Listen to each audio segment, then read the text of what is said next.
Atolotry indray ny araba tompoko lasy tompoko vavy ny soa atao anatin'ny fandarana dinika rehefa alatsinainy tahaka izao iresahana sy resaka mahakasika ny resaka raharaham-pirenena isika. Eo ihany koa ny ataontsika hoe zavatra nafana izay hita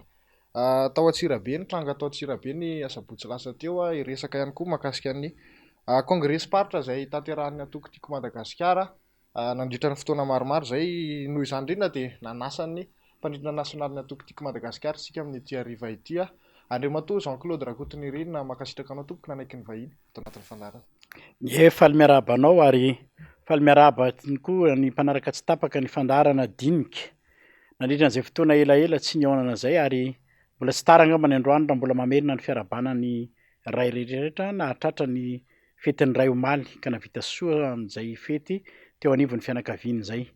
Marina tokoa araka ny voalazanao teo fa elaela izay ny tsy nionana sy ny fampitafana tamin'ny mpanaraka tsy tapaka ny fandarana dinika ka dia maro dia maro ny dinika azontsika atao eto androany hitanterana amintsika ny mikasika ny asa izay notanterahany atokotiko Madagasikara. Izay indrindra elaela tsy tazana ny mpandrindra nasionaly ny atokotiko ny vahiny teto amin'ny fandarana moa izany tonga indray izy androany resaka mahakasika an'izay antoko izay indrindra avy hatrany angambany Andriamatoa Jean-Claude Rakotomirina. Ilay tranga tany Antsirabe dia nomboantsika anazy raha sitraka indrindra nafana nisy ihany koa naratra araka ny tato-baovao izay narahana teto amin'ny fahitalavitra ihany koa nanahoana inona no zavatra azo resahana mahakasika an'ireny tranga tany Antsirabe ny sabotsy lasa teo ireny.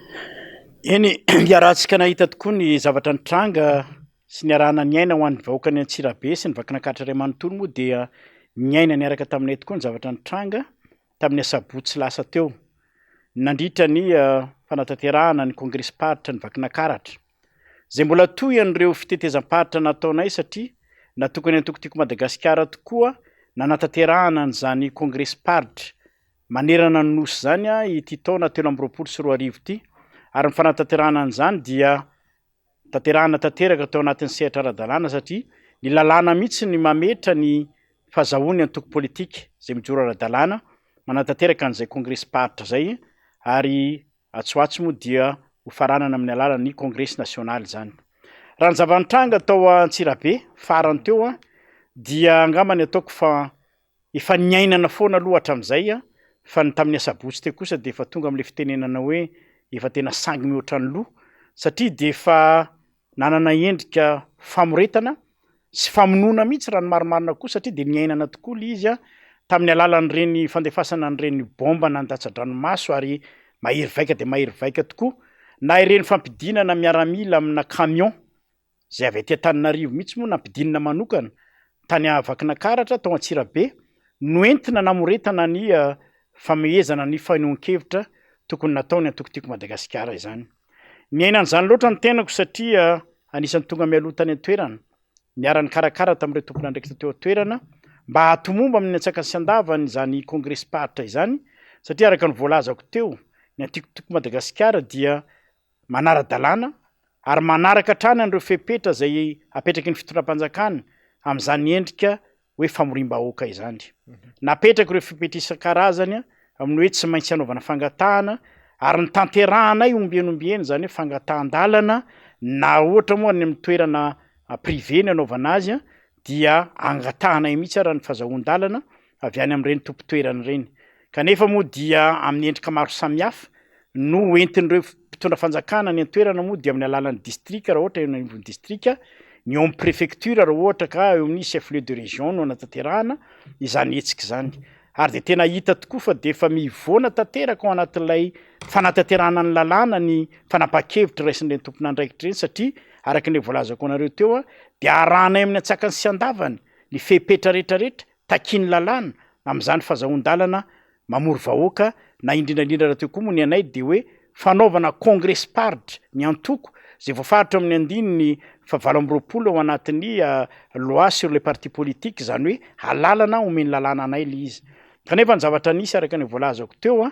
dia efa saika tamin'ny toerana rehetrarehetra nandananay dia miseho amin'ny endrika samihafa izany fanakatsakana izany. Misy ara moa dia tena tsy manome lalana fotsiny amin'izao ary ny mampalahelo dia tena hitanao mihitsy tsy tafapetraka amin'ireny vonimparitra manantanteraka ny asam-panjakana reny izany hoe fahefam-panjakana zany satria mampalahelo mahita an'izany hoe chef district mandositra ny braoany rehefa tratran'izay tery politika ao ambadika ny tokony andraisan'ny andraikitra kanefa fantany tsara fa tokony toetra tanteraka ny antsoina hoe neutralité de l'administration manoloana an'ireny fanomezana zo fototra ho any antoko politika reny. Fanontaniana napetraka ao moa de ny zavatra niseho tao Antsirabe tamin'ny asabotsy teo. Za tompon-tena zao mihitsy ny anisan'ny niaraka tamin'ireo tompon'andraikitra teo atoerana namolavola sy nanatanteraka an'izany hoe fangatahana lalana na fananatanteraka ny hetsikindry. Amin'ny lazaiko teo moa amin'ny endrika maro samihafa no nanehoany le mpitondra teo atoerana ny fampivezivezena anay na amin'ny alalany hoe angony reny atao tantaratasy tahaka zao ary ny zavatra mamenatra dia na de toerana efa nazahoanay lalana amin'ny tompony zao ara de mbola tadiaviny ato amin'ny tompon'andraiki-panjakana no hevitra intimidena anga raha ny marimarina kokoa nampitahonana an'ilay tompo-toerana ankolaka mba tsy hanome an'izay fahazahoan-dalana ahafahana manatanteraka ny kongresy zay. Kanefa no fampiresahana nataonay tamin'ireny tompo-toerana reny dia nahazo ihany zay an'le taratasy fahazahoan-dalana amina toerana anankiray tokony hoe namindranany. Tamin'ny voalohany aloha raha tantaraina dia anisan'ny toerana nangatanay le toerany Magoro eo Avaratsena. Zay toerana ho an'ny Tiko io any président Marc Ravalomanana ny tompo-toerana de efa tsy hay intsony moa zany ny famanerana any Madagasikara tena efa lasa lieu tabou na tena hoe toerana fady tsy ahafahana manao hetsika mihitsy ny toerany Magoro nefa araka ny voalazako teo dia toerana ho an'olo tokana ary nazahoana lalana amin'ny tompony fa de efa natao mihitsy angamba ny mba tsy ilazana ny hoe tena efa décrété mihitsy ao amin'ny conseil de ministre gouvernemanta mihitsy ve ny hoe tena ny toerana tsy azo anaovana hetsika mihitsy ny toerany Magoro iarantsika mahita angamba ny etsy amin'ny Magoro Beoririka iarantsika mahita fa zay toerana rehetrarehetra any amin'ny faritra ka hoe toerany Magoro de tsy azo anaovana hetsika politika zay tsy azonay hoe inona ny mahasamihafa ny toerana io amin'ireo toerana hafa zay mety azahoana lalana nefa moa ny fanjakana iarantsika malala fa ny eto Antananarivo ara de tsy manana toerana ahafahana maneho hevitra malalaka na ny atsotsika hoe kianjan'ny demokrasia. Ka rehefa natao le fagnatahana teo Avaratsena de namaly moa ny tao amin'ny préfecture na Antsirabe hoe lavina ny fangatahana satria toerana manakaiky tsena io ka tsy azo anaovana hetsika. De ny préfet mihitsy ny nanondro toerana hoe maninona raha ohatra ka ataonareo amina toerana anankiray toerana malalaka izy io espace en plus de tsy mampaninona mihitsy raha moa ny manona an'izy eto hoe izy ihany ny teny hoe maninona raha ataonareo amin'ny espace le rêve fa tao ny fananaovany antoko politika maromaro hetsika ka de ataovana ny fangatahanareo fa mangatahanareo alalana any amin'le tompony no tanterahany amin'ny atsakany sy andavany izay fangatahana ataon'ny préfet zay. Nefa mandrapatonga anay tany amin'le toerana amin'le tompon'le toerana de fa nandeha le harcèlement sy le intimidation nyteneniko teo nandrahonana an'le ramatoa tompon'le toerana hoe aza manomeny io taratasy fanomezan-dalana io nareo mba hiafena n'lay préfet ao anatin'lay andraikiny amin'ny fanomezana lalana zany. Kanefa moa no lafiny hoe fa fiarahamonina tsisy ratsy ny fanaovana teo amin'le olona de nanaiky an'le tompo-toerana rehefa avy eo nanomeny an'le toerana. Naterina tany ny taratasy manamarina ny fanazahoan-dalana efa miaraka amin'ny taratasy manamarina ny fandoavana ny volan'le olona satria ho faina le toerana. Kanefa dia mbola valiny tsy nampoizina ihany koa moa no natolotry préfet tamin'izay hoe tsy ekena ndray koa ny fangatahanareo amin'ny toerana zay izy andry no nanondra an'le toerana anay no ny antony maro samihafa ny evokena teo daholo hoe akaiky banky io akaiky ny banque centrale be da be ny zavatra ny evokeny teo ka dia tsy afaka nomenareo alalana indray zay amin'ny toerana io. Ary ny tena loza de ny fahafahan'le préfet sy ny fasahiny mandidy anay hoe omena lalana nareo fa any amin'ny CDA. Io CDA io de mbola toerana manokana any Tiko ihany koa kanefa tsy nazahoany alalana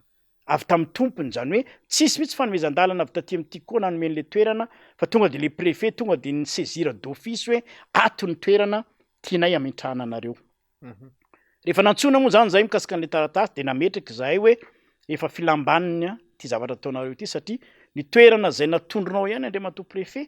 no nangatany alalana ary ny fenonay ny fepetra nefa am'izao fotoan'izao nareo de zao no manao indray ny antsonjay hoe toerana manakaiky banky io. Teo masony OMC mihitsy moa ny antsona anay anaovana ny notification an'ilay autorisation de zay kosa de nanazava ny hoe ngamba ny ataoko fa matoa ny antoko maromaro tsy ho tanisaiko eto zany efa nomena lalana nanantanteraka ny letsika tamin'le toerana lazain'ny préfet dia angamba ny efa tratrany antsona hoe jurisprudence zany le toerana satria efa nisy hetsika mitovy amin'ny an'ny tim no ny tanterahana tao nefa nahazo alalana ray aloha zany zay kanefa moa de nilavina noho ny antony le lazaiko teo de faharoa manarakaraka an'izay koa de anisan'ny zavatra nahagaga sy natalanjona satria raha nisan'ny manamboninahitra niatrika anay teo fotsiny a de raha tsy diso ny fanisako a nisy colonel efatra commandant tsy haiko tsy latsaky ny telo isan'ny grady isan-karazany 900 a ny nanatrika anay teo de zay moa nametraka mihitsy hoe raha zao fahitanay n'izao rijarijana manam-pahefana ambony amin'ny tafika zao kosa zay mireprésente ny moraigy dia tsy anananay aiay ny tokony ahafahany miaro an'le lazainy teo hoe an'ireo banky manodidinareo satria zay ny andraikitry ny mpitandron'ny filaminana de manao ny maintien de l'ordre kanefa moa dia nilavina fotsiny ny fangatahanay a nohony zay antony hoe tsy hainay fa de hoe napetraka mazava tsara misy tam'izay fa misy ny teritery ara-politika ka manohitohina n'lay fahafahana na le andraikitra ataon'ireny tompona andraikim-panjakana reny a mandray ny andraikitra ny mandaty-tanify azy ka de zahay moa tsy mahafantatra an'izay teritery any ambadika fa dia ny tompona andraikim-panjakana zay tarihany andriamatoa préfet kosa ny nametrahanay hoe apetrao amin'ny toerana mahanareo tompona andraikitra voalohanareo tantanàna ny andraisanareo fanapaha-kevitra fa tsy tokony andray baik politika ianareo satria zay ny antsona am'le hoe neutralité de l'administration de rehefa izay moa le izy a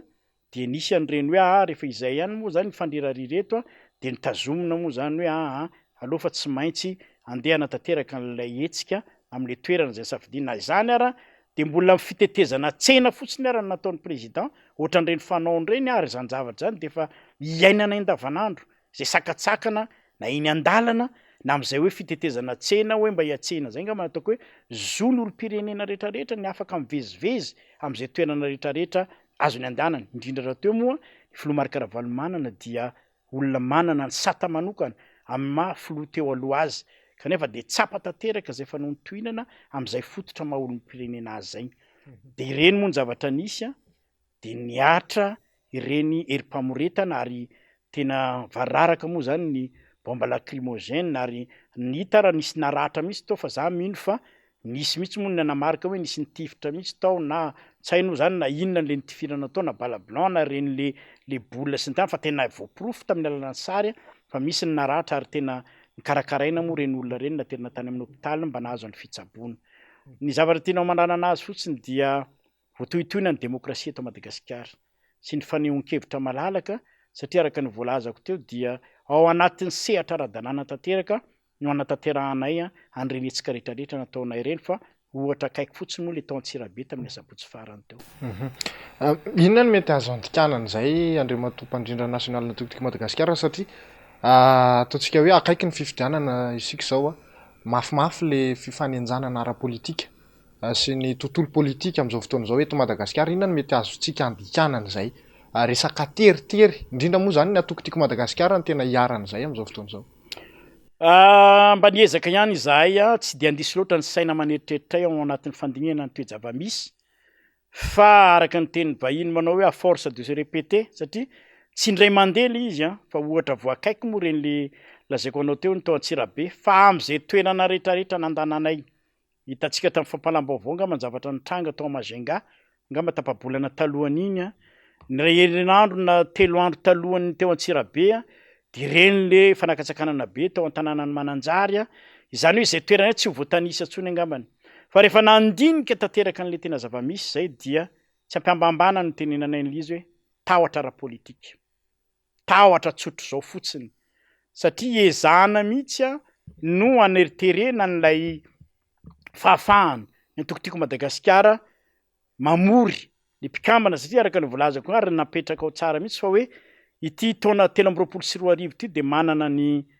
particularité ny angany lazana azy na hoe mampanokana azy satria taona hidirantsika ao anatin'ny fotoam-pifidianana ankoatra n'ilay lalàna fototra nanany antoko manao kongresy araka ny volazako teo am'le lalàna mifeny antoko politika de misy ihany koa ny voafaritra ao amin'ny andininy 5 ao amin'ny lalàna mifeny fifidianana le loi 2018-008 eo amin'ny andininy 5 de eo amin'ny alinéa 3 zay milaza fa andraikitry ny antoko politika no manao ny fanetsiketsehana ara-potikevitra na fanazavana ara-potikevitra na ny animation de la vie politique ho an'ny mpikambana sy ho an'ny vahoaka mihitsy indrindraindrindra moa raha iarahantsika nahita fa fanateterana zany fifidianana zany dia lalàna ina moa zany processus dia raha vao nanomboka tsika ny safidy an'le hoe iroso amin'ilay fanavaozana ny lisym-pifidianana de anisany any tokony nanana andraikitra ary nahatsapany hoe manana andraikitra mifanentanana ny vahoaka malagasy am-potoana iroso am'izay fisoratana anara atao anaty lisym-pifidianana na izay fotsiny ary de efa tsy maintsy anaovanay an'ireny hetsika fampalalana ny vahoaka malagasy rehetrarehetra zay am-potoana ana de ataontsika hoe fandraisana anjara fotsiny ao anatin'ilay fidirana ao anatin'ny lisym-pifidianana ireny rehetrarehetra zay nefa ny tanterahana kanefa dia ireny sakatsakany isan-karazany amin'ny fomba zay ataoko hoe arahana fampiasan-kery mihitsy moa zany de ho anay zany raha ohatra izy izy ianao moa hoe inona ny metodikany tsy mahita tsony zay ny antony ankoatran'ny hoe fatahorana ara-politika inona ny tokony atahorana fa raha ohatra ka fifaninanana politika ny atao de sokony samy avela malalaka na ireny fanampahan-kevitra somary sadasada ihany moa ny fandraisanay azy ny raisin'ny ministry ny atitany mikasika an'le hoe tsy azo atao tsony ny mamory raha tsy ao anatin'ny efitrano de izahay moa zany de tonga de mahita an'izy hoe famerana sahady ny isan'ny olona azo avory nefa ny ao anatin'ny lalàna tsy mametra mihitsy hoe ferana tsy maintsy zao ny isan'ny olona fa arakaraky ny isan'ny olona no mametra ny toerana tokony amoriany olona fa za de tena miteny hoe ankoatran'ny eto Antananarivo renivohitra angambany mba sahako ny mba miteny aiza amin'ny toerana eto Madagasikara no misy efitrano malalaka ka afaka mandray olona anarivony fa raha ho isy angambany ho de anao koe roanjato zany hoe tonga de ferana mihitsy natokana ho aniza zany le famorim-bahoaka afahana mihoatra an'izay satria izay de mahita fa raha vao mihetsika fotsiny atokotiko Madagasikara de fa sahanay miteny fa tsy latsaky ny arivo ny olona zay ho tonga anatrika anay eo ka raha zay olona arivo tsy maintsy ho tonga eo zay no terenao hiditra ao anatin'ny efitrano zay tsy mampiaty afa-tsy olona 300 na 500 raha farafabetsany de fa hitanao mihitsy lizy fa efa tena misy karazana cible nga raha andramiko ny teny vahiny hoe isiblena ho anay le izy satria izahay de efa mahita mihitsy hoe ary zany foana ny fiteniko hoe aza terenareo hiditra ampataloha tery anay izahay fa matoa izay mangataka toerana anankiray ankalamanjana mifefy de satria izay ny fantatray fa afaka mampiaty an'ireo olona zay ho tonga manatrika anay ny zava-nisy mohatra am'izay niezaka izay nanaja ny lay fepetrany hoe ao anatin'ny efitrano fa de tsy ombo anatin'ny efitrano moa de mivoaka ty ivelany ny tsy maintsy miaino an'izay famelabaran-kevitra zay tanterahanay ao anatin'izay fanatanterahana ny famoriana mpikambana zay mahakasika an'le resaka lalàna navoakan'ny ministra ny atitany iny zay tsy mahazo mamory vahoaka eny an-dalana somary very ny mpanara-baovao satria ataontsika hoe tahotra ozy izy ianao teo mahakasika an'ireny hetsika ataon'ny atoko-timo reny mahatonga an'io fifanenjanana io kanefa ny amin'izao fotoana izao ny zavatra tazana aloha zany ny teny amin'ny kongresy nataonareo rehetra teny de hita hoe lasa somary midina an-dalambe ihany mitondra vahoaka anareo zay ferany lalàna le izy ianao nefa milaza manara-dalàna aiza ho aiza satria ahoana lasa lalaovina am'le resaka lalàna isika zany eto aiza ho aiza ny ataontsika hoe fanarahan-dalàna mahakasika an'izay sy ny tokony hoe fahalalàna ao anatin'le fafana ataontsika hoe tsy manohatra an'ilay lalàna ave zany nareo tiako antanina mahakasika an'iny hoe mitondra olona eny an-dalambe reny raha tsy hijery afa-tsy ny tao tsirabe fotsiny eny tety tanàna areo ngambany aloha raha ohatra ka mikasika ny hoe fidinan-dalambe aloha kosa aloha tsy afangaro fa raha nisy zao ny ka voalohany ny sehonin'ilay fifandonana mikasika an'le hoe tsy haiko aloha zany reny ny antsony hoe fidinana an-dalambe fa angambany raha mahita tsika betsaka ihany angambany kan-javatra efa hitantsika fa niny tena misy manao hoe carnaval mihitsy raha tsy ampatsiahy fotsiny tany Tomasiny zay mahazo autorisation zay fa tena soratan'le préfet ao anatin'lay fa zahon-dalana mihitsy ny hoe izay le nilazainao zay hoe tsy azo atao ny mitondra olona midina eny an-dalambe fa ny tam'izay fotoana zay zay nataoko hoe tsy tokony ho isy le mijana tsindrinila na tokony isiny le antsoina hoe traitement égalitaire ho an'ny antipolitika fa ohatra mitondra mitendany ty ao Tomasiny zay manao ny congrès régional anay tao faritra Atsinanana no rarana mihitsy am'izay hoe ao anatin'ny taratasy an-tsoratra hoe manome alalana ny préfet afahanay manao an'le congrès mparitra fa voafehy ao anatin'ny toerany Magro eo Antanambo 5 tsy mahazo mivoaka ny andro niny mitovy amin'iny samy andro sabotsy any Fenerivo Atsinanana ny antoko TGV manao carnaval manerana ny tanàna alalana veza lalàna manahoana ny fehan'izay zay nataoko teo hoe misy ny traitement inégalitaire raha mikasika ny tany Majunga fotsiny mbola raisiko alohan'ny tonga avantsika tao Antsirabe Tany Majunga zao de fitsenan'ny olona. Zay koa aloha mbola tsy nahita ny lalàna fa zanga mandiso raha ohatra ka misy ny andinin-dalàna milaza fa tsy azo ataony mitsena ny filohana antoko ohatry ny ataony président Marc Ravalomanana araka ny volazako teo ary manana ny statut particulier. Ny copie-coller indraindray rehefa tena anaovana événement, anaovany sasany carnaval ny kilometatra tsy tenena ny klasena ao anatiny hoe manontohina ny filaminam-bahoaka, copie-coller. Na raha misy mpanao fanatanjahantena nahazo fandresena ohatra ny ataontsika zao tamin'ny Bariary eny satria vonam-pirenena no narovana fa zany hoe za tsy mijery an'le fond le zavatra fa ny formany de fidinana an-dalambe daholo ary tsy tokony hanohintohina ny filaminam-bahoaka. Any ihany zany tokony jerevana fitondra fanjakana hoe le fidinana an-dalambe hoisy na ny fandehanana amin'ny arabe ve mety hanohintohina ny filaminam-bahoaka de am'izay fotoan'izay kosa afaka mandray andraikitra le izy. Fa ny tao Majunga ny tena nantany porofo ny hoe misy ny fatahorana ary misy ny kazana provocation. Ny tsenan'ny président Marc Ravalomanana ny tena mpidinan'ny tanànan'ny Majunga, ny mpikatroka tiako Madagasikara ary nandeha am-pilaminana ny tanjozotra tsy nijanona mihitsy ary tsy misy mihitsy ny fitohanan'ny fiarakodia tam'izay fa na ny mandroso na ny miditra na ny voaka ny Majunga de tena mandeha amin'ny ara-dalàna ny fifamoivoizana. Fa rehefa navita kilometatra maromaro teo izay fitanzofan'ny fitsenanan'ny président Marc Ravalomanana zay ka hitan'le tsy andaniny fa ohatrany tena hoe manaitra am'le amaroany olona manakana sy ny manofa hofatanana eny amin'ny arabe de teraka indray le fisakanana ary le fisakanana nataon'ny mpitandron'ny filaminana teo raha vao maika nanakorontana ny famoivoizana satria de ny tsy valanana mihitsy ny teo alohan'ny tôbila nantona président Ravalomanana ary tena niterena hoe miakara am'izay no anaty tôbila fa tsy mety tsony satria manelingelina ny filaminam-bahoaka. Ireny rehetrarehetra reny aminay dia adikanay provocation. Fizay moa miezaka foana hatramin'izay nandamina ny sainay sy ny fonay mba tsy ho tafiditra ao anatin'izay velam-pandrika zay fahitantsika ihany moa fa nisy mety tafiditra tanatin'izany ny andaniny sasany de niteraka ireny fisavorovoroana ireny. Ka raha mipetraka ianao miteny hoe fidinany an-dalambe raha ny tao Antsirabe manokana dia ny fitondram-panjakana tao an-toerana mihitsy no nanosika anay ho eny anarabe. Satria zay raha ohatra ka niady nihiditra tao anatin'ny tokotanin'ny Magro teo avaratsena toerana mifefy dia fialanay mihitsy am'izay mety hokorontana eny an-dalambe zay. Fa ny fidirana eo anatin'le toerana mihitsy no sakanan'ny mpitandron'ny filaminana zany ve tsy efa midika hoe mandehananareo amin'ny arabe de tanterahanareo eny de izay moa zany avy eo avaratsena handeha hamonjy an'lay toerana naterahana an'le congrès any amin'ny toerana misy any Tiko ary Vatofotsy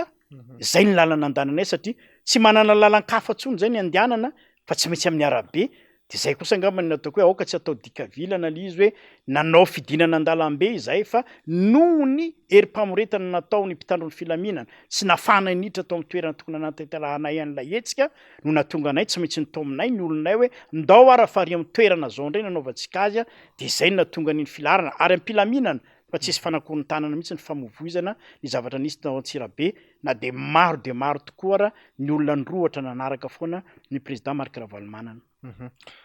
Hiditra makasika an'ilay resaka congrès itsika Andriamatoa mpandrindra nasionaly ny atokotiako Madagasikara,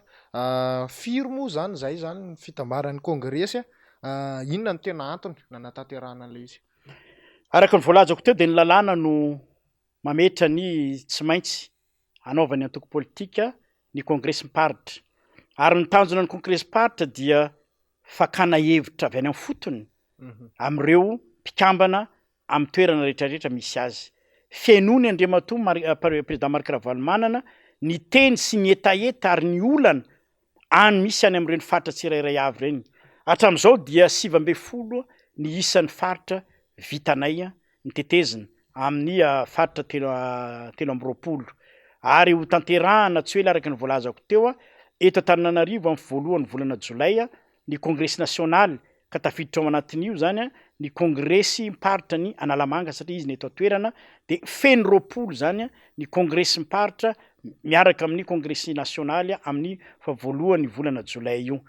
No ny antony falaviran-toerana ohatra ny any Anosy, Melaka, Androy zay ihany zany tsy navitanay ny congrès miparitra itsony kanefa de ahafahana miteny fa feno ireo tatitra sy ny etaetany avy any amin'ny faritra rehetrarehetra zay manao antsoantso ary ny foto-kevitra mivoaka ao anatin'ireny moa zany de ny fitarainan'ny vahoaka sy ny mpikambana amin'ny andriamatoa filoha-mpanorona ny etaetany ary tsy afenina fa mivoaka ao anatin'ireny kongresy-paritra reny ny antsoantso ny mpikambana ny hoe fangatahana ny firotsahany andriamatoa Marc Ravalomanana ho candidat amin'ny fifidianana manaraka eo. Mandritra an'ireny fotoana ireny moa izy mbola tsy mamaly an'izay fa inoko fa ho isy ny fotoana tsy maintsy hamalina an'ireny antsoantso nataon'ireny mpikambana zay nanaovanay fitetezam-paritra nandritra an'ireny fotoana maro ireny. Faritra roapolo ianao hatramin'ny kongresy nasionaly zany zay ho atao eto Antananarivo, inona tena zavatra hoe songadina tsapa sy ny etaetany fitarainana nataon'ireo vahoaka ireo tamin'izay faritra 20 efa vita zay? Raha nanontany raha moa ianao tamin'ny voalohany teo fa inona ny tena antony reny fanakatsakana ireny de inona marimarina zay le tahotra nolazaiko anao. Satria mandritra an'ireny fidinana ao ataonay amin'ny fotony ireny dia tsy miambahamba mihitsy ireo vahoaka, ireo mpikambana manantona sy mitaraina amin'ny président Marc Ravalomanana mikasika ny fiainany rehetrarehetra ao andavanandro. Iombonany rehetrarehetra amin'izany ny kaikaiky ny rehetrarehetra aloha voalohany indrindra amin'ny lafiny ataontsika hoe faratsin-dalana. Efa tsy lalana mampitohy ny commune sy ny fivondronana intsony fa ny lalam-pirenena rehetrarehetra Madagasikara de mampikaikaiky ny vahoaka ary atsapany zareo tokoa fa misy fiantraikany amin'ny fiainany andavanandro. Ny fikaikaiky ny vahoaka mikasika ny fidangany vidim-piainana tsy miafiny zany fa dia tonga ny ampoti-tsofony andriamatoa Marc Ravalomanana zay filoha-mpanorona satria izay mihitsy koa ny antom-pisiny amin'ireny toerana ireny de iaino ny fitarainan'ireny vahoaka na ireny mpikambana ao anatin'ny antoko ireny. Tsy tiako rafenina amin'izany ihany koa ny fikaikaiky ny vahoaka mikasika ny tsy fandriam-pahalemana zay efa ataoko hoe manerana ny nosy zay toerana rehetra nandananay dia misy foana amin'izay hoe tsisy tsony ny fandriam-pahalemana mitaintainana ny andrenivohitra ny any ambanivohitra ny eo amin'ny lafin'ny fampianarana ny fitsaboana ny fiainana amin'ny ankapobeny dia ny misongadina ao anatin'izany moa matoa mitaraina le olona de mitady vahaolana ary ny vahaolana hitany arosiny ireny olona reny amin'izay fotoana izay de le lazaiko anao teo hoe ny antsoantso hoe niverenany président Marc Ravalomanana mba hirotsaka ho candidat amin'ny fifidianana amin'ny filoham-pirenena manaraka eo. De ho hitantsika eo moa ny toy an'izay fa tena ilaina tokoa ny fakan-kevitra ka mety ireny angamba ny manelingelina sasany ny amin'ny fahenony an'ireny antsoantso ataon'ny vahoaka sy ny mpikambana amin'ny andriamatoa Marc Ravalomanana ireny zay ataoko hoe tsy nanafina ihany koa hatramin'izay fa mbola vonona tanteraka nitondra vahaolana ho an'ny fahantrany vahoaka malagasy. Ao anatin'izay faritra 20 izay saika voatety manontolo moa zany Madagasikara ankoatran'ilay faritra nolazainao teo fa tsy somary lavitra. Ny zavatra tsikaritra aloha zany mikaikaika ny vahoaka mitady zavatra hoe ahafahana manarina indray ny firenena nefa ny mandeha ihany koa ny resaka mahakasika an'izay hoe mitady ho an'ny sasany mitady olona vaovao. Inona tena mbola antony mampisisika nataoko hoe antokotiako Madagasikara hoe ho isan'izay mety ho isan'izay hofidiana mandritra an'ity taona 2022 fifidianana ho an'ny filoham-pirenena io. Ny lampanorenantsika moa zany dia mamela malalaka ny olom-pirenena rehetra manana ny zo feno ampitaona ary mafeno ny zo araka an'ilay voalazako teo ny orotsaka ho fidiana amin'izay seha-pifidianany rehetrarehetra misy eto Madagasikara. Tsy manakana an'izany izahay fa raha hoe ny antony manokana kosa ny hoe inona ny mbola mampisisika ny antokotiako Madagasikara ny mbola androtsaka foana ny président Marc Ravalomanana mampirisika izahay ny atao anatin'ny antoko araka ny voalazako anao teo hoe ny etaetany any amin'ny faritra rehetrarehetra ary izahay mino fa tsy ny antokotiako Madagasikara rery no maniry an'izay iverenany président Marc Ravalomanana zay. Ny antony de tsotra. Ny candidat amin'ny olom-baovao araka ny resanao mbola ho tsaraina amin'izay ho ataony rapitso. Fa nay tokotiako Madagasikara kosa dia hisedra ny fifidianana amin'ny alalan'ny zavatra efa natao omaly. Samihafa zay izahay zany eto dia tsy ampanantena intsony an'izay mety zavatra hoe omena ny vahoaka fa ampatsiahany vahoaka kosa hoe nanahoana ny fiainany nandritra ny fitondrana no entiny zany filoha Marc Ravalomanana zany fiainam-pirenena amin'ny ankapobeny sy ny antoko timma na ny mpikatroka timma samy rery no ny sedra an'izay tombotsoa azon'ity firenena ity zany nandritra ny nitondrany président Marc Ravalomanana fa ny vahoaka malagasy mihitsy ny nahatsapa ary afaka mampita ny omaly ny ankehitriny sy ny amin'ny rapitso. Zay moa nataoko teo hoe ny amin'le hoe olona mbola vao hitsapa ny hiditra ao anatin'izany fifidianana zany moa dia tsy maintsy ampanantena izy aloha satria mbola iconjuguer ny verbe au futur izy aloha eto hoe hanao an'izao fa ny anay kosa eto sady mampatsiahy ny vahoaka nefa natao sy ny mbola ho atao satria ny arantsika nalala fa tsy mandat tapitra ngeny ny alan'ny président Marc Ravalomanana teo fitondrany tsy verenana ntsony reny zavatra niseho tamin'ny taona 2024 reny dikan'izay mbola misy programa an'asa tokony azony toizana ka nitondrana anty firenena ty satria ny arantsika nalala ary tsy takona fenina zany efa somary efa mba niakatra ambonimbony ihany angamba ny tany alikarenantsika teto Madagasikara na ny fiainan'ny vahoaka malagasy tamin'ireny mba efa nilamindamina daholo tamin'ny lafiny rehetrarehetra ka ataoko angamba fa raha amerina marina fa ny am'izao fotoana izao aloha efa nisy ihany zay 110 taona nanimbana nyty fireneny ty zay kanefa mbola tsy atao makivy zany ary mbola nanana fanantenana fa tsy maintsy mbola ho tafariny ty fireneny ty ary ny vahaolana ho anay atao anatin'ny antokotiko Madagasikara sy ny fatsapanay any reny kaikaiky ny vahoaka manerana ny nosy zay nitodianay reny dia ny fiandrandrana fa tsy misy afa-tsy Andriamatoa Marc Ravalomanana no afaka hitondra sy anarina indray nyty fireneny ty. Zay indrindra mantsiny somary efa lavalava lay fotoana nataontsika hoe latsaka katerena, latsaka anaty lavaka ny firenena. Zao aloha zany manomboka taitra ihany koa ny olom-pirenena amin'izay hoe miverina ataontsika hoe raha filaza amin'ny ankapobeny hoe mandoa izao fitondrana izao mihitsy anga zay no afaka maritantsika anazy mijery ihany koa tsika mahakasika nataontsika hoe ny lay kongresy iverena kely ina moa zany no tena hoe zavatra ho andrasana zany amin'ilay kongresy nasionaly izay ho tanterana ny fiandohan'ny volana jolay ho avy io. Raha ny mahazatra moa ary voafaritra ao anatin'ny lalàna mbola veriko ihany fa andraikitry ny antoko politika zay mijoro araiky ny lalàna ny manao kongresy isa-taona zay ihany no manapirofo ny fisiany antoko anankiray sy ny fijoroany iny zany ilay voafaritra ny lalàna fa manana particularité manokana iny amin'ity taona 2023 ty satria taom-pifidianana ty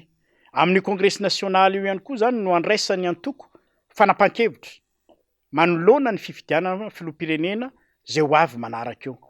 ka ankoatran'le lazaina teo hoe mandritra n'io moa zany ijerevana hoe misy fanovana sy misy fanatsarana ve ny atao anatin'ny firafitry ny antoko na ny satan'ny feny antoko dia anisan'ny zava-dehibe ivoaka sy andrasana amin'ny kongresy nasionaly amin'ny favoloan'ny volana jolay io zany ny valiteny sy ny fanambarana ho ataony filoha Marc Ravalomanana amaly an'ireo etaeta nataon'ireo olona rehetrarehetra zay nitetezina tany amin'ny faritra satria zay natao teo hoe tsy fanapahan-kevitra ny raisina fotsiny teto amin'ny nasionaly teto amin'ny foibe teo Antananarivo ny fanapahan-kevitra raisina amin'io fa vokatry ny fanangonan-kevitra sy ny fenona an'ireo etaeta ny avy any amin'ny faritra dia zay ny anisan'ny mazava-dehibe amin'ity taona ity satria araka ny volazako teo taom-pifidianana ity afaka volana vitsivitsy dia iroso amin'ny fifidianana filoham-pirenena tsika ka dia io fotoana io no fotoan-dehibe anaovana an'izay fanambarana mikasika ny position ho raisiny antokotiko Madagasikara mikasika ny fifidianana zay. Tsy atahorana ve ny isy teritery ray amin'io fotoana io? Ny teritery moa zany efa natao hoe nazatra fa izahay moa zany miezaka foana ny anatanteraka an'izy amin'ny lafiny voafehin'ny lalàna. Anao zahay ny pitsopitsony rehetrarehetra mba ampanaraka ny lalàna tanteraka ny toerana naterahana azy moa dia voatokana tanteraka amina toerana hitanay fa tokony azahoana lalana malalaka ka ny amin'izay aloha zany angamba tsy te-heritreritra izahay hoe mbola ho hisy ndraiky koa ny sakatsakana na faneriterena ao anatin'izay fanatanterahana ny kongresy nasionaly io. Manana arrondissement enina isika eto Antananarivo. Manaona ny fandaminana ahafahana mandrindra an'izay fizotran'ny kongresy nasionaly zay. Ny antokotiko Madagasikara dia manana rafitra mipetraka eny anivony arrondissement moa izy eto Antananarivo ny any amin'ny faritra misy ny rafitra distim, comtim hatrany amin'ny fokotany dia efa mipetrapetraka tanteraka ny fandaminana mikasika an'io dia misy ireo tompon'andraikitra eo anivony ireny boriboritany na ny arrondissement eniny eto an-tampon-tanàna Antananarivo mandamina amin'izay fanentanana sy ny fandrindrana sy ny fandaminana ny atongavany mpikatroka rehetrarehetra any amin'le toerana nanatirahana ny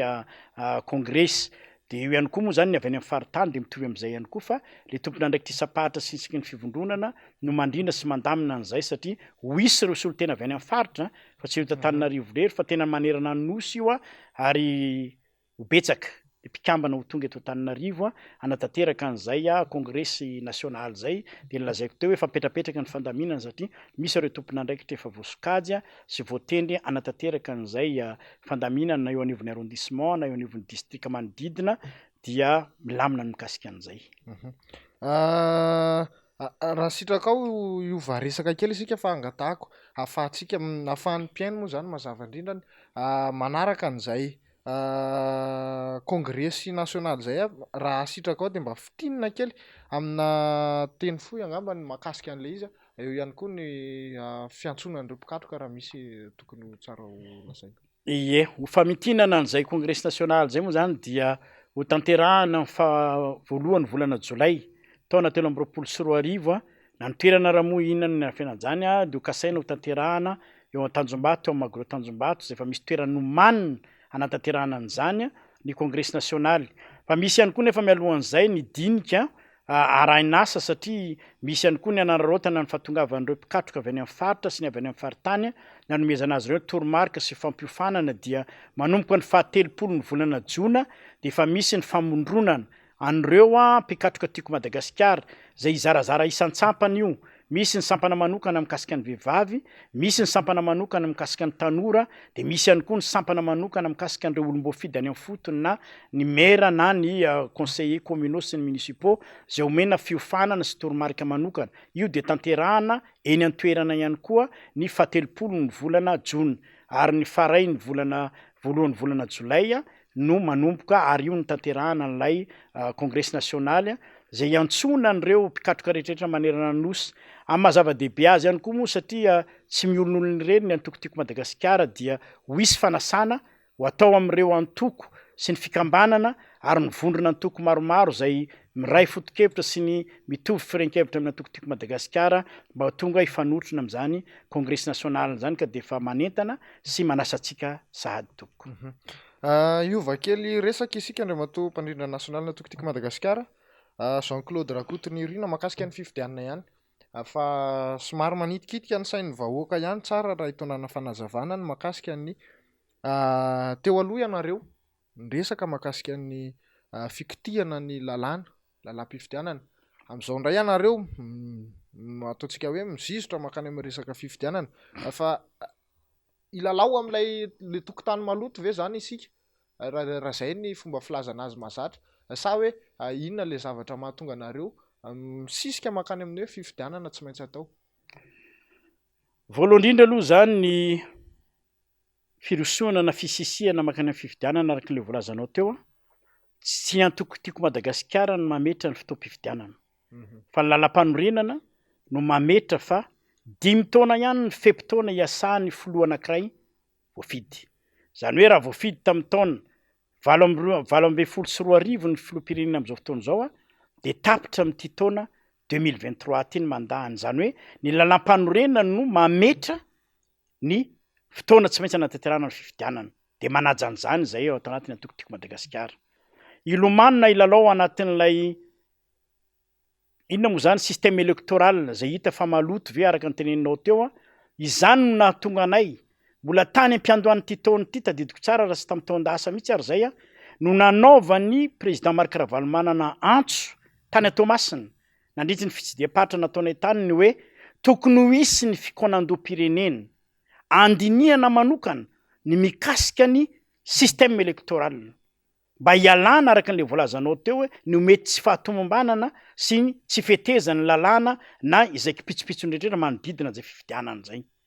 Fa de narantsika nalala mo fa de antso anefitra no navalin'ny fitondram-panjakana an'izany satria raha vao nanao an'le hoe zay le concertation nationale de nadika vilana mihitsy fa hoe ny fanaovana concertation nationale de fitadiavany antoko-panohitra toerana idirana ao anatin'ny gouvernemanta. Niarantsika nalala zany fa raha tsy nanao an'le antso manko zay de izy ianareo efa nivonina fa matoa nanao an'iny antso iny ary mbola nametraka foana hatramin'ny fotoana farany hoe ilaina foana ny fikonan-doam-pirenena mba andinihana amin'ny fomba entina natsarana nylay zotra-pifidianana na ny système électoral mba hampadio sy hampangarahara ary ho ekeny be sy ny maro ny fifidianana zay ho tanterahana. Io nefa ny tsy andeha amin'ny lalany tokana fotsiny hoe ny aty amin'ny fanoherana fa misy ihany koa ny tokony hoe finiavany eo amin'ny fitondram-panjakana iroso am'izay satria tsisy anana tombontsoa mihitsy am'izay mety hoe fikarakarana fifidianana mety sanatry ny vava hiteraka korontana aoriana na mandritra n'zany fifidianana zany ka tsy hitondra tombontsoa an'ity fireneny ity. Na nanao an'izay antso zay nefa zahay de niarantsika nalala araka ny voalazako teo ny valiny avy any amin'ny fitondram-panjakana izay nanasoketa mihitsy ara-mo isaky ny misy ny fandraisam-pitenenana natao de hoe fitadiavan-tseza ho any amin'ny fanoherana no hitadiavana anaovana le concertation nationale. Rehefa tonga raha ny fanapaha-kevitra ny amin'ny hoe tsy maintsy irosona am'izay amin'ny processus électoral satria zotra-pifidianana io ny atao. Ny nanomboka azy voalohany de nandraisana le fanapaha-kevitra mikasika ny hoe tsy maintsy atao ny fanavaozana manontolo ny lisitry ny mpifidy. Izahay moa zany de mbola mametraka foana izahay dia manaraky ny ara-dalàna ka rehefa izay ny lalàna napetraky ny fanjakana fa tsy maintsy irosona de nametraka mazava mihitsy izahay hoe izahay dia vonona tanteraka iroso any amin'ny fifidianana fa kosa mametraky ny fepetra voalohany indrindra ny mba hijerevana aloha mikasika an'ireo lalam-pifidianana. Io moa maro samihafa ny zavatra rehetrarehetra mety ao anatin'io betsaka ny antoko politika sasany ny vorona antoko sasany mety anao hoe izay de androso lalam-pifidianana vaovao. Misy ny sasany kosa de mandroso ny hoe na ny lalam-pifidianana misy any amin'izao fotoana zao ara mba hatsaraina na ny lalàna mifehin'ny CENI na ny andraikitra tokony atraketan'ny HCC azo atao daholo ny manatsara an'izany fa le zotra-pifidianana moa araka ny volazako anao teo dia nanomboka tamin'ny fahenin'ny volana oktobra rehefa nroso tao anatin'ilay fanisanana isy mpifidianana tsika de teo izahay de sady nanentana nampandray anjaran'ny olona satria na hoela na hoaingana de tsy maintsy ho isy ny fifidianana. Nefa ny fifidianana ao atao de tsy maintsy miainga avy amin'ilay fanatsarana ny lisy mpifidianana. Fa izahay kosa de nametraka fa izahay de tsy hitaza-potsiny fa nao andro maso amin'ny fanatentenana n'io fandrafetan'ny lisy mpifidianana io. Angamba nitapoky hitam-pirenena fa am'izay toerana rehetrarehetra nandananay no nahitanay an'ireo tsy fetezana maro samihafa fa izahay tsy karazan'le manohitra fotsiny hoe izay tsy anatanteraka fa nanara-maso tokoa zay ary niezaka nanery ny CENI mba hanova sy anatsara n'izay rehetrarehetra lesiko atao anatin'ilay fandrafetan'ny lisy mpifidianana. Ka raha amaranako ny tenako amin'le lazainao teo hoe tsy fahamaizana na firotorotoana ho any amin'ny fifidianana fotsiny anay fo izahay hoe ny lalàna mpanorenana no mametra ny fotoana tokony anaovan'ny fifidianana fa izahay kosa dia tsy mankatoa no mety hoendrika fanalavam-potoana ny fotoam-piasany mpitondra ankehitriny fa rehefa tapitra ny mandat de tapitra ary rehefa tapitra ny mandat de tsy maintsy fifidianana ihany no ametrahana ny olona hitantana anay ty fireneny ity. Efa nasehonay ihany koa hatramin'izao ny mbola hoe tsy fanekenay an'izay endrika rehefa fanitarana fotoam-piasana ankoatran'ny voafaritry ny lalam-panorenana moa de efa manana endrikendriky ny antsoina hoe tetezamita zay hitanay fa zavatra mbola ady-hevitra tsy tokony ho lazaina koa raha amin'izao fotoana izao. Mahakasika kely ny CENI Andriamatoa Jean-Claude Rakotonirina fahitanao amin'ny atokotiko Madagasikara ny CENI amin'izao fotoana izao io fa nitarina indray aloha zany lay fotoana ahafahana misoratra anarana amin'ny azo lazaina mahakasika an'izay. Tsy ampahambambana aloha ny resahana kosa fa ohatra ny tory tsy inona moa zany tsy sérieux nga ozy izy ny vazany ny teny anazy satria raha inarana hitsika raha vao nanapa-kevitra ny fanjakana fanao an'ilay fanavaozana ny lisy mpifidianana de efa nisy ny karazana chronograme na tetiandro napetraky ny CENI tany am-piandohana hoe mandritry ny 3 volana io de tokony ho tapitra io tamin'ny faraika amin'ny 30 ny volana desambra. Niarantsika nahita zany zavatra zany fa tsy tratra ary tsy tanteraka de iny moa le nitarina fa ny zavatra efa nametrahanay fanamarihana tamin'ny fotoan'andron'izay ihany koa de hoe tokony misy dinika mialoha foana ny afahana miroso amin'ireny fanapahan-kevitra ireny fa tsy sanatry ny vava akory atao konikonina samirery ihany. Fa de ireny moa nitantsika nitarina tapitra indray tamin'ny fahavolana faran'ny volana Mai teo de nitarina zany rehetrarehetra zany dia midika ihany tsy fahatomombanana amin'ny ankapobeny fa de izahay moa zany de mahita ny hoe io aloha zao ny misy fa mbola eo ihany koa ny sehatra rehetrarehetra ahafahana fanakalo hevitra amin'izay endrika fanatsarana ary zany de mitaky ny andraikitra ho an'ny rehetrarehetra mpiatsehatra politika rehetrarehetra no an'mpazana hoe inona ny andraikitra tokony andrasana amintsika rehetrarehetra kosa mba hiantohana an'izay fahatomombanana sy ny fanatsarana an'izay mety endrika ahafahana manatanteraka ny fifidianana an'izay kanefa ao anatin'ny fanajana ny lalàna araka ny volazako teo dia ny fanajana ny tetiandro tsy maintsy anateterana ny fifidianana mba hahafahana manaja ihany koa zay voafaritra ao anatin'ny lalam-panorenana dia rehefa tapitra ny mandat de tokony miroso ny fifidianana mba hahafahana mametraka ny olona tokony hitondra ny firenena amin'ny fotoam-piasana manaraka indray. Maromaro ny tsy fahatomombanana hoy ianareo raha tsisy ihany koa ny dinika ambony latabatra ahafahana mandrindra n'izay lalam-pifidianana izay eo ihany koa ny ataontsika hoe lasa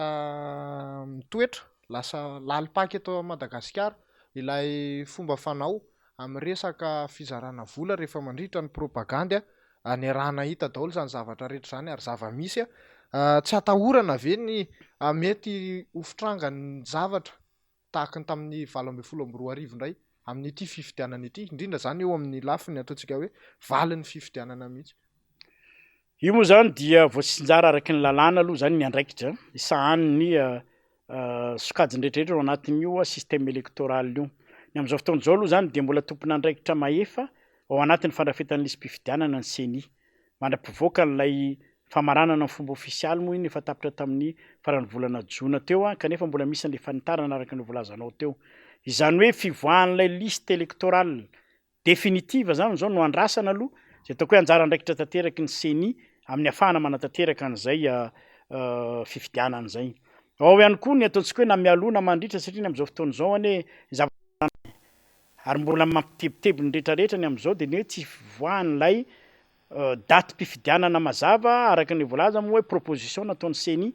nanaiky an'izany ny HCC fa miandry tokoa ny amin'izao fotoana izao hoe aiza ho aiza ny andraikitra raisin'ny gouvernemanta amin'ny tena hoe famoahana ny eo anivony ny conseil de gouvernement na conseil de ministre mikasika ny hoe io marina daty mpifidianana na de ataoko hoe mba hampitombona ny sain'ny vahoaka mpifidy fotsiny ara hoe io aloha zany ny tokony ho daty tsy azo ivalozana ary tsy azo ahemotra mikasika an'izay resaka daty mpifidianana zay.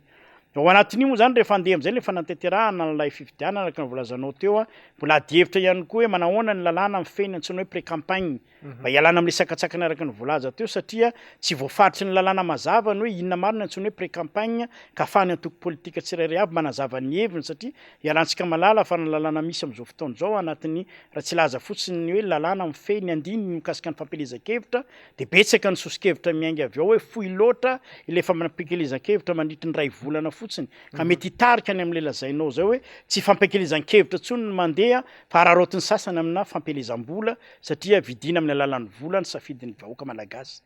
Dia mikasika an'izay rehetrarehetra manodidina an'izay zany dia manana andraikitra ny tsirairay na hatrany amin'ny famoahana ny voka-pifidianana dia ataoko hoe tompo mandraikitra mahefa farany amin'izany moa ny any amin'ny HCC raha mbola mifirafitra amin'izy amin'izao fotoana izao fa tsy vitsy ihany koa ny tolo-kevitra miainga avy any amin'ny etaetany be sy ny maro no hoe manahoana ny fomba entina natsarana an'izay famoahana ny voka-pifidianana zay ka tsy voatery ny HCC ny amoaka azy fa efa niainantsika teto ohatra ny fametrahana rafitra manokana mikasika ny fitsarana ny voka-pifidianana zavatra mbola azo diniana eo ambony latabatra boribory na lavalava zany rehetrarehetra zany raha samy manana finiavana avokoa ny tompony andraikitra ara-politika rehetrarehetra na ny fiarahamonim-pirenena mba hiaraka hidinika hanatsarana an'izany kanefa araka ny voalazako teo dia tsy voatery hiteraka fanemorana ny fifidianana koa n'izany rehetrarehetra zany. Mandroso dia mandroso ny fotoanantsika Andriamatoa mpandrindra nasionaly ny atokotiko Madagasikara zavatra hoentiko amaranana anazy ny amany maresaka be amin'izao fotoana izao ity ilay resaka nationalité tiako ihany mba hitondranao fanazavana kely mahakasika amin'ny resaka ny HCC teo aloha inona zany no tokony ho andraikitra ohatra ny tsisy resaka ve hodin'ny tsy hita ve zany ny zava-nitranga ireny sa inona ny fomba fahitanao anazy? Ie, anisan'ny vaovao ny tanan'ny sain'ny mpanara-baovao maro tokoa na eto an-toerana na hatrany ivelany ireny zavatra nivoaka tamin'ny fampanarana-baovao na ny tambazotra serasera mikasika an'le resaka nationalité ny filoam-perinasa ankehitriny. Tsy afenina aloha zany fa anam-pandehanana manao tournée zay no nivoaka iny vaovao mafana iny dia tsy mbola nanana fotoana loatra aloha nafana ny dinika amin'ny antsipiriny satria raha malala fa misy dinika tsy maintsy atao lalina dia lalina satria lalàna no mifehy an'izany fizakana na fananana ny zom-pirenena zany. Ka raha ohatra tokoa satria araka ny volazanao teo misy misaringotra any amin'ny andraikitra ny tompony andraikitra kosa zay satria raha tena mipetraka ary zay moa zany ny fanazavana nisy hoe araka ny andininy 12 ao anatin'ny lalàna mifehy an'le code de nationalité raha tena mipetraka tokoa ary voamarika ary voamarina fa tena hoe naturaliser marina ny olona anankiray a de veriny ny zo mananany amin'ny maha olom-pirenena malagasy azy. Ka raha izay tsy fananana ny zom-pirenena malagasy zay a dia mitarika any amin'ny tsy fahafahan'le olona mirotsaka ho fidiana ho fipolonena na any amin'izay sehatra fifidianana tokony andraisany anjara. Ka raha tamin'ny fotoan'andro ny voafatra ao anatin'le loharanom-baovao nisy moa de hoe efatra amby folo sy 4 arivo no nosiny zay a fizakana an'izay zom-pirenena amin'ny firenenen-kafo zay a dia tokony fantatry ny tompon'andraikitra mikirakira ny fifidianana tamin'ny taona 20 sy 4 arivo ny fisiny zay zavatra zay. Ka raha ohatra ka nisy tokoa ny fahafantarana an'izay zavatra zay mialoha de azo lazaina fa manana andraikitra tanteraka amin'ny zavatra mitranga amin'ny firenena amin'izao fotoana izao a re tompon'andraikitra mahefa zay mikirakira sy mamakafaka ny kasika ny antsoina hoe candidature na candidat rehetrarehetra indrindra fa eo anivon'ny filasahana ho filoham-pirenena zany ka dia eo moa ry zareo reo a de io tsika rehetrarehetra miara mahita hoe aiza ho aiza marina ny andraikitra no sahan'ireo olona reo nandritra an'izay fotoana nanatanterahana an'izay a fikirakirana ny candidature ny candidat rehetrarehetra tamin'ny fifidianana 20 sy 4 arivo zay. Tena marana antsika anazy Andriamatoa Jean-Claude Rakotonirina ny fahitanao ny mety ho fitranga ny fanatanterahana ny fifidianana amin'ity taona ity. Raha ny fanirianay aloha zany dia fahatanterahana le marina faraka an'le volazako teo a betsaka ny fepetra azo ilazana hoe tsy fahatomombanana kanefa mbola manana fotoana ihany tsika raha araky ny volazako teo mandritra an'ireo volana vitsivitsy mialohany tena naterahana ny fifidianana raha ohatra ka tena hoe tokony ho ivoaka moa zany ilay daty ny 6 novambra anaovana ny fiodinana voalohany. Mbola manana volana maromaro tsika azo afahana manitsy amin'ny alalan'ny lazaiko hoe fampiresahana sy fampidiniana eo ambony latabatra boribory ho an'ilay tompon'andraikitra rehetrarehetra sy ny misehatra ara politika. Zay ny faniriana kanefa moa raha misy ny finiavana amin'izay mety ho sanatriany vava ho fambolena korontana amin'ny alalan'ireny fiantsiana ohatra ny zavatra hita fa iainana amin'izao fotoana izao a de angamba ny ataoko fa ho tompon'andraikitra ao anatin'izay a fiavian'le tsy fahatomombanana amin'ny alalan'ny korontana zay a irezamini mamboly an'izay korontana zay. Fa ny anay ny fanantenanay raha izay atao tena tokotiko Madagasikara dia efa tsara fiomanana zay. Matoa izay nandany fotoana maharitra araky ny volazako teo a nanao andray fitetezam-paritra reo a nanango-kevitra avy amin'ireo a amin'ny faritra rehetrarehetra sy ny fitarainan'ny mpikambana sy ny vahoaka malagasy a de ahafahanay miomana sahady a amin'izay ho fifidianana madio mangarahara zay ho ekeny be sy ny maro ka de zay moa ny faniriana aloha fa izay de tsy mba maniry mihitsy a isiany korontana ka tsy ahatomombana an'izany fifidianana zany. Teny farany na afatra ho an'ny vahoaka malagasy amarana antsika ny fandarana tompoko. Andriamatoa mpandrindra nasional ny tokotiko Madagasikara Jean-Claude Rakotonirina. Ny afatra angamba de faraka ny voalaza teo hoe manana didy manoloana ny firenena tsika rehetrarehetra efa betsaka zay fanentanana nataonay a mikasika ny fiomanantsika sy ny firosoantsika satria ninona zavatra ho karakaraina sy ho ataony reto atoko politika reto amin'ny fanentanana de azo lazaina fa manana andraikitra isam-batan'olona tsika rehetrarehetra manoloana ny raharam-pirenena misy amin'izao fotoana izao satria ny fandraisana anjara eo anivon'ny fifidianana de zo fototra ananan'ny olombelona sy ny olom-pirenena zay mizaka ny zom-pirenena ary feno taona ary ahafahantsika maneho ihany koa ny foto-kevitra hijorontsika ary fandraisan-jarantsika mavitrika amin'ny raharam-pirenena ka dia manentana antsika rehetrarehetra mba ny anjara mavitrika mbola misokatra moa araka n'le voalaza teo na efa tsy ao anatin'ny sehitry ny atao hoe ara-dalàna ve samy fanitarana foana fa mbola fotoana mbola ahafahantsika mijery ny anarantsika ny anatin'ny lisym-pifidianana ihany angamba ny mandra-pikatona tanteraka ny lisym-pifidianana. Fa ro manarakaraka an'izay moa zany dia afaka herinandro vitsivitsy dia ho avy ny fetim-pirenena malagasy a dia ingany ka fetim-pirenena mba hitondra fisainana sy feritreritra ho antsika rehetrarehetra isany ambaratongany amin'izay zavatra miseho sy ny andraikitra tokony raisitsika amin'ity firenena ity na zanaty zany dia mirary fety sambatra ho antsika rehetrarehetra. Ankasitrany ianao Andriamatoa Jean-Claude Rakotonirina mpandrindra nasional ny tokotiko Madagasikara tonga ny vahiny sy nitondra fanazavana mahakasika an'izay kongresy paritra izay indrindra ihany koa moa zany tena ataontsika hoe antony ny fanasananao kasitrana ihany koa ianareo rehetra tany tokantrano taminy araka taminay tamin'ity alina ity toy izay ihany koa ny teknisianina na indrindra ny lafin'ny teknika rehetra nahafahantsika nanaraka an'izao fandaran'izao mamy fotoana anareo amin'ny heriny toy izao indray veloma tompoko.